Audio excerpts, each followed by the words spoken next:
Hi, my name's... It's my bad foot. It's your bad foot.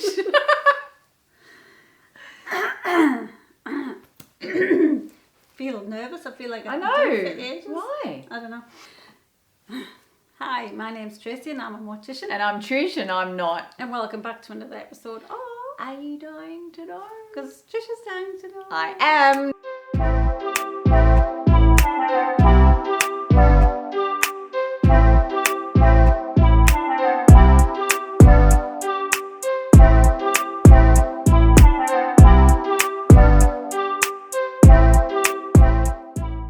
So once we arrived to the marae, those traditions start to come back. We've been brought up. So immediate family from the marae will already be at the marae. Now they would have gone out that day to prepare the marae, prepare the village, would have done some cleaning. So no one lives there now? No, Right. no okay. one lives there. Right. So they would have done some cleaning, cleaned the place up, got everything ready for us to arrive, for the people of the deceased to arrive. They would have done some shopping, some basic shopping to get some groceries as well. So once you arrive, you're welcomed onto the marae. Even though you are from there, you're welcomed onto the marae. Right.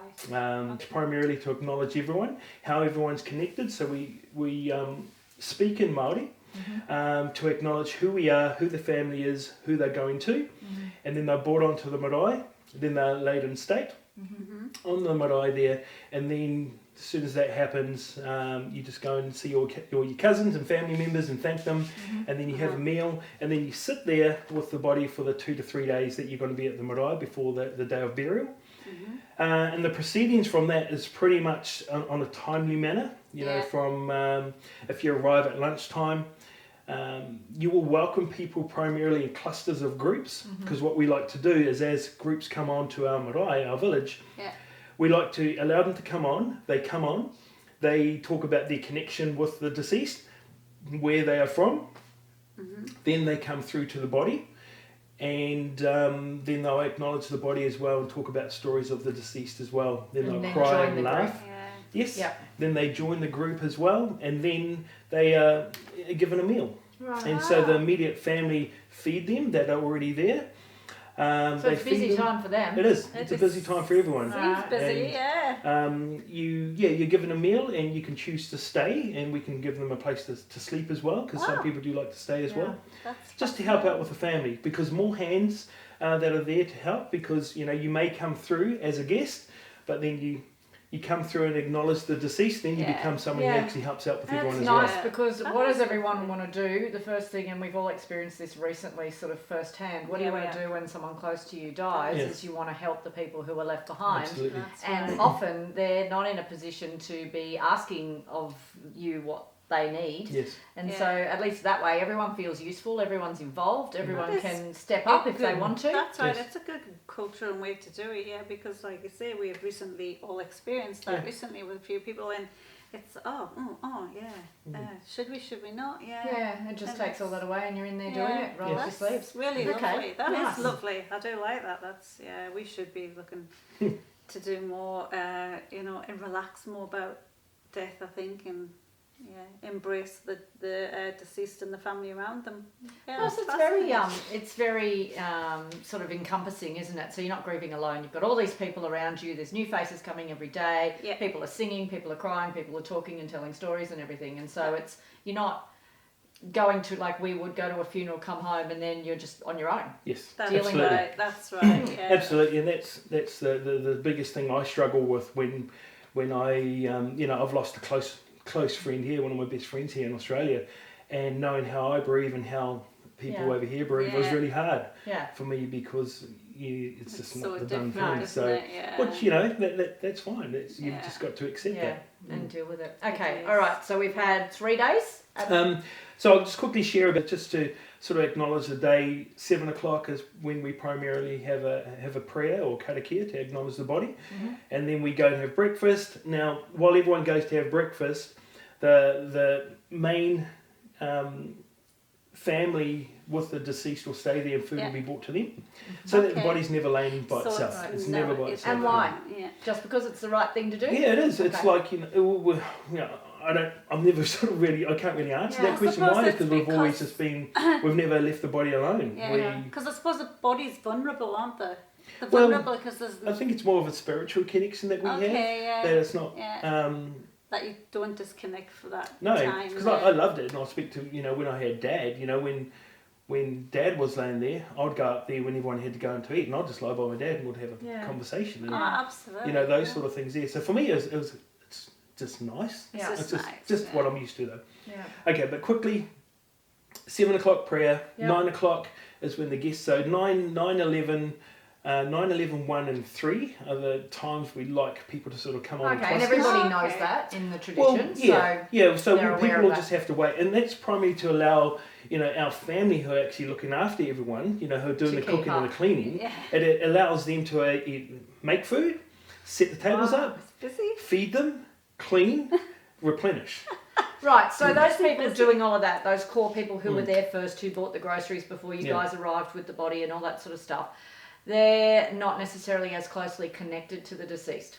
Oh yes, they are. So they're grieving too. Yeah, they're also running hospitality catering industry for the 3 days. They are close. They're super close. They could be and I'll just quickly, when my dad passed away, I didn't want to be, because as you're close to the family, you're not meant to be doing anything. Excluded. Let all the family do that, but I couldn't do that. No. I was out the back peeling potatoes. I was washing dishes, drying dishes, that sort of thing. You just love to help wherever you can. Plus, it's the best place to interact and meet people. Because and you get brought back to reality. You go off into the Western world and you have a title of in the Western world, but when you get back there at the back of especially me with my cousins, nothing. You're humble. Everyone's equal. Which is also really, really fun for me. I like that.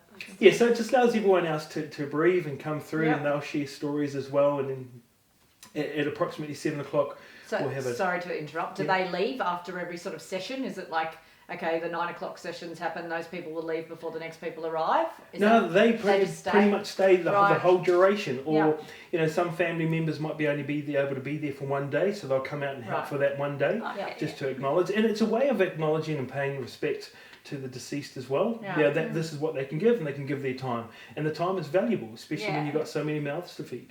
Okay, that is good. It is a good way to just give time. That's because we don't want material things. It's the time and the care. So in those situations, would you sleep with the body in that room, or do you go off somewhere else, or only if you can fit, because you can't. Sometimes you could be a couple of hundred people staying on there. Wow. We like to look after our elderly though, so they are primarily taken care of. The elderly people, especially from the marae as well, they're always acknowledged.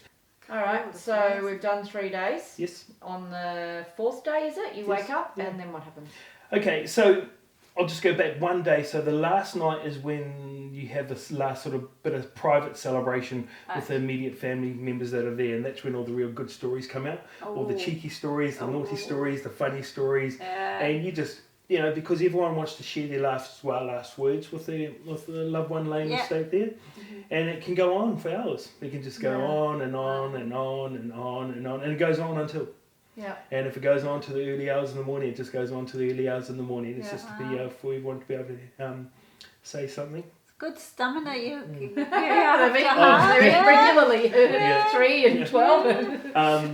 And also I didn't share also too that each cluster of people that come on, they bring gifts as well, that koha that I was speaking to you about. So they either bring food or they bring money, and that's all to pay for expenses, and that goes to the immediate family to be able to pay the marae as well, because you have to pay the marae. The last day we wake up, and it's optional.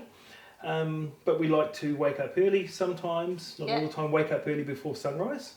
And that's when we close the lid, and that'll be the last time we see that. Before sunrise. So I guess the symbolism there is when the day comes up, that's that. Yes. That's so that's hard. It is the hardest time. It was the hardest time for me, through my own personal experience as well, because it's all been crying and tears and laughter. And then, when you have to put that lid on, it's really hard. That's final. But on that same time, you have so many loved ones around you, holding hands, loving each other. We say our last prayer, and then we have our last song as well, together as a group. And then, you have to put those screws in. to close that lid up. Yeah. So you guys do that yourself? Yeah, we do Okay. that ourselves. Oh dear. All right. That is sad. Then we, as I said, it's a choice to do it before sunrise. You don't have to. But then if you do, then we have another prayer again at 7 o'clock to acknowledge the body, and then we start getting ready for the day. And the day will be quite a big day. You can have, thousands of people turn up on that last day. Yeah, no, it's just quite tissue? emotional. Yeah, okay. Yeah. On that last day, you can have thousands of people turn up just to acknowledge Wow. the body. Yeah. Thousands of people. That's It's just still at the marae. Still at the marae. Okay. wow. That's amazing. Jeez. So everyone's sort of just prepping for that final session, which is, typically now, it's probably up on social media on what time that is. Okay, yeah. It used Social to be, media. There used to be a little thing in the newspaper and so the forth, and death newspaper, notices. But yeah, it's usually around 11 o'clock we have the last service. Uh-huh. And, So the funeral, if yeah, you the like. funeral, yes, the funeral if you like.